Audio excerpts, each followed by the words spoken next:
Salut, c'est Maxence, bienvenue dans cette nouvelle vidéo. Donc je suis très heureux de te retrouver pour cette série investisseurs agisseurs à Koh Phi Phi, une petite île au large de la Thaïlande. Donc c'est vraiment une île qui est magnifique. J'espère que tu as apprécié les premières images juste avant du coup de commencer cette vidéo.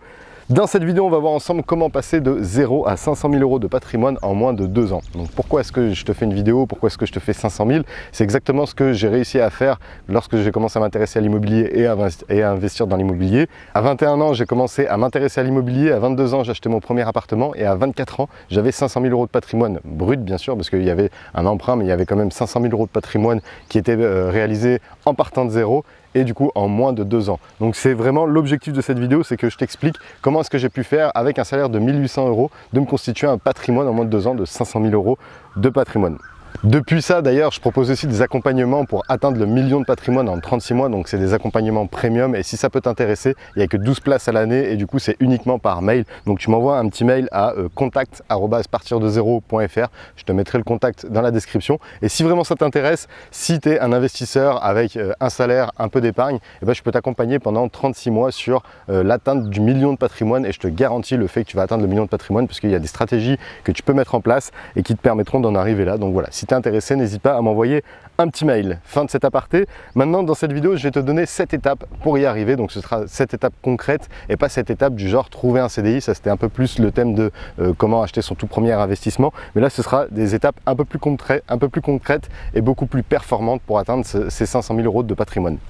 La toute première étape, c'est de réaliser une excellente première opération, simplement parce que ça va te prouver ta crédibilité. Si tu fais une excellente première opération, le banquier sera plus enclin à vouloir te réemprunter pour pouvoir réinvestir beaucoup plus facilement, étant donné qu'il voit que tu arrives à gagner de l'argent. Il faut savoir que le tout premier investissement, c'est souvent le plus compliqué, simplement parce que tu n'as pas encore prouvé tes compétences d'investisseur et que le banquier va prendre beaucoup de risques à te donner de l'argent, à te donner une grosse somme d'argent pour que tu puisses investir. Donc ça va être peut-être assez dur à te faire financer ta première opération, mais si tu y arrives, et là du coup ce sera beaucoup plus facile pour enchaîner et pour atteindre 500 000 euros de patrimoine. Pour prendre mon cas perso, moi ma toute première opération, j'ai fait un achat-revente et ça m'a permis de générer 52 000 euros de plus-value et lorsque je suis retourné voir la deuxième fois le banquier qui m'avait financé, du coup c'était carrément plus facile à me faire refinancer une deuxième fois et une troisième fois, simplement parce que je lui ai montré que voilà, je savais investir, je savais gagner de l'argent avec l'immobilier et lui était un peu choqué parce qu'il pensait que l'immobilier, surtout sur Lyon, c'était simplement peut-être un autofinancement au grand maximum et au bien mieux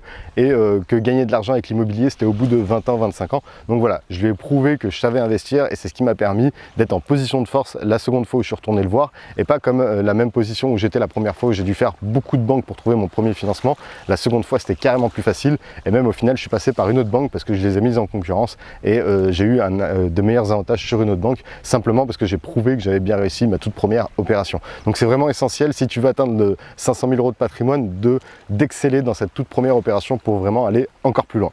Deuxième étape, c'est de nouer des bonnes relations avec ton banquier. Donc le banquier, c'est vraiment la personne phare de l'investissement immobilier. Si tu n'as pas de banquier et que tu n'as pas de cash, du coup tu ne pourras pas investir. Donc c'est pour ça que l'objectif, c'est d'avoir les meilleures relations possibles avec ton banquier. C'est ce qui te permettra de pouvoir réinvestir une première fois, une seconde fois, une troisième fois et ainsi de suite jusqu'à atteindre un demi-million de patrimoine assez rapidement et honnêtement assez facilement avec les bonnes stratégies. Alors moi, ce que je te recommande pour sélectionner ton banquier, ton bon banquier ou ton bon courtier, surtout le bon banquier, c'est deux choses. La toute première chose, c'est le pouvoir de délégation qu'il peut avoir ou le pouvoir de délégation qu'il y a au sein de l'agence. Parce que si tout passe par le siège qui est par exemple à Paris et que qu'il n'y a aucune décision au sein de l'agence, ça va être beaucoup plus difficile d'aller plus vite, d'aller plus loin parce que tout devra passer à Paris et du coup ils vont simplement étudier des chiffres. Tandis que si ça passe en agence, s'ils ont un bon pouvoir de délégation, là du coup le gros avantage c'est que si tu arrives à séduire ton banquier qui lui arrive à séduire le directeur ou si tu arrives à séduire le directeur directement, du coup ça te permettra d'avoir une réponse immédiate et d'avoir une rapidité d'exécution et en plus il pourra sélectionner ton projet et pas forcément rentrer simplement des chiffres et voir si c'est vert ou si c'est rouge, si ça passe ou si ça passe pas. Donc c'est intéressant de connaître le pouvoir de délégation de chaque banque parce que du coup ça te permettra de savoir vers laquelle tu peux t'orienter et vers laquelle peut t'aiguiller.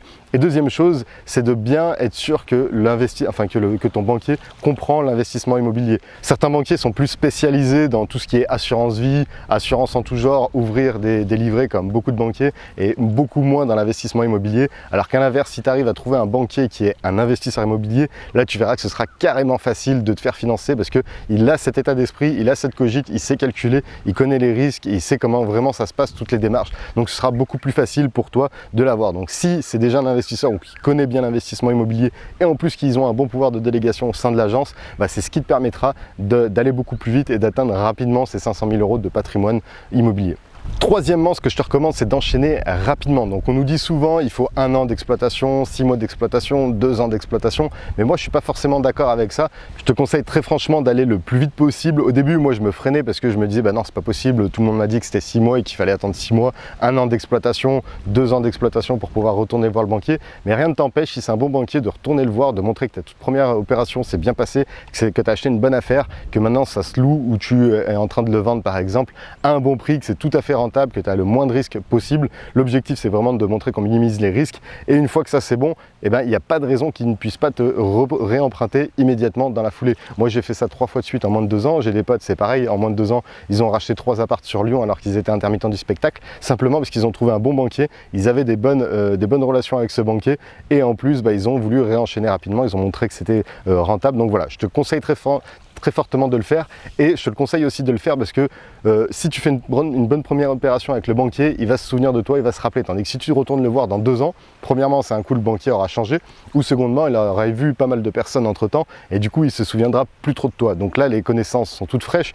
et du coup c'est beaucoup plus facile de reséduire ce banquier qui a déjà été séduit une première fois par ton projet, de le reséduire pour un nouveau projet parce que du coup il se souviendra de toi parce que ça fera pas longtemps que tu seras allé le voir. Donc c'est très puissant de faire ça. Moi c'est ce que j'ai fait aussi et dès que je suis retourné le voir, il m'a dit ça fait plaisir de vous revoir, j'ai vu que votre première opération s'est bien passée, donc pour moi il n'y a pas de problème de faire une seconde voire une troisième. Donc voilà, c'est vraiment la puissance, c'est d'enchaîner le plus vite possible parce que du coup les connaissances seront fraîches et en plus si c'est rentable, il n'y a pas de raison qu'ils ne vous financent pas.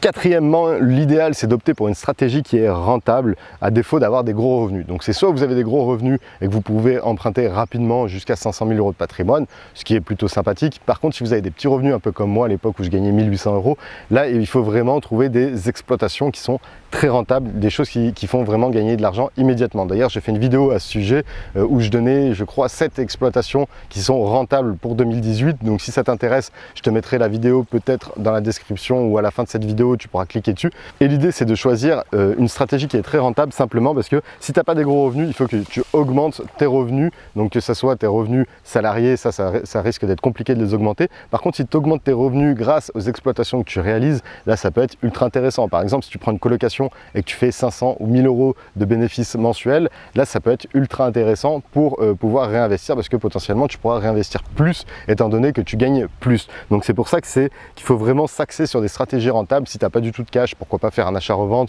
ou d'autres optimisations bancaires qu'on verra juste après.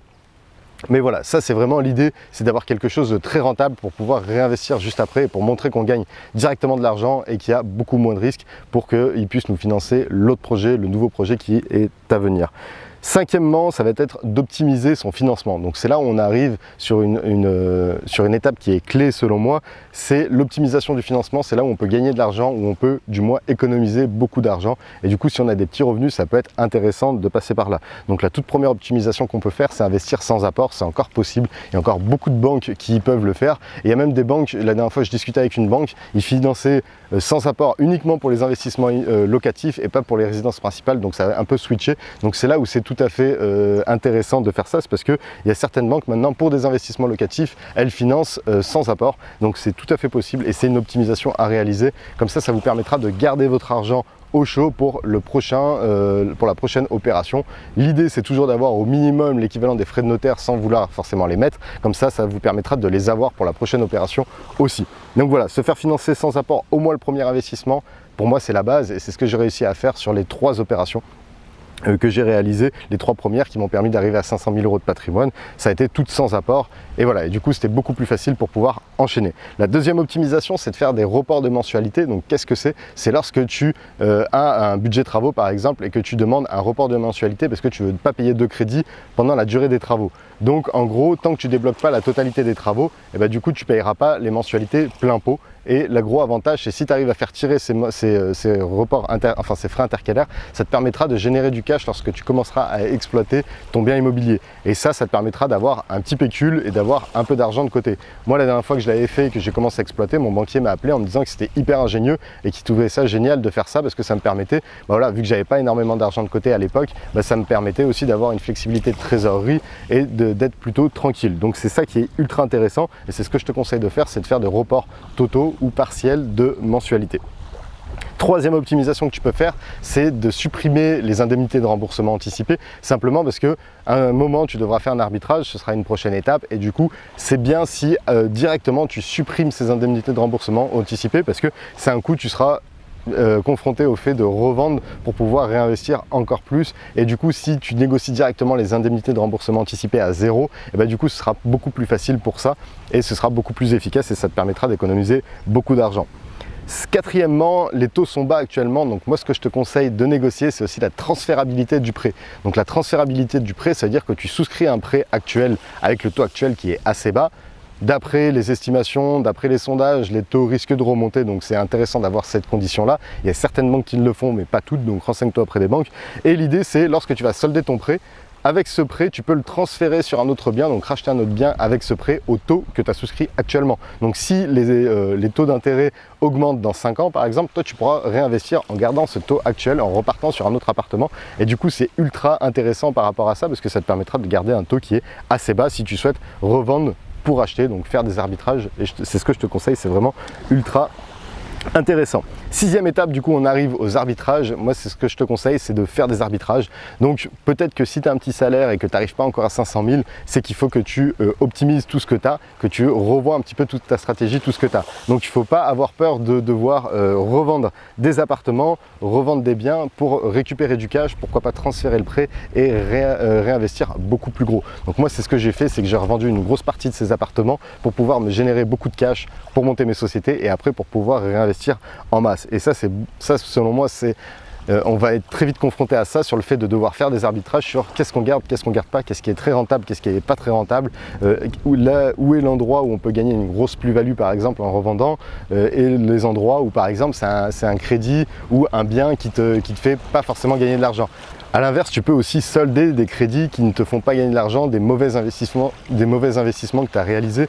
Donc j'ai pas mal de participants de mes programmes qui ont dû solder par exemple des investissements dans des EHPAD ou autres, simplement parce que c'était pas forcément un bon investissement et ça leur coûtait des sous tous les mois. Donc des fois, il vaut mieux s'enlever une épine du pied, ça peut faire mal sur le moment, mais après ce sera beaucoup plus facile pour pouvoir réinvestir. Donc voilà.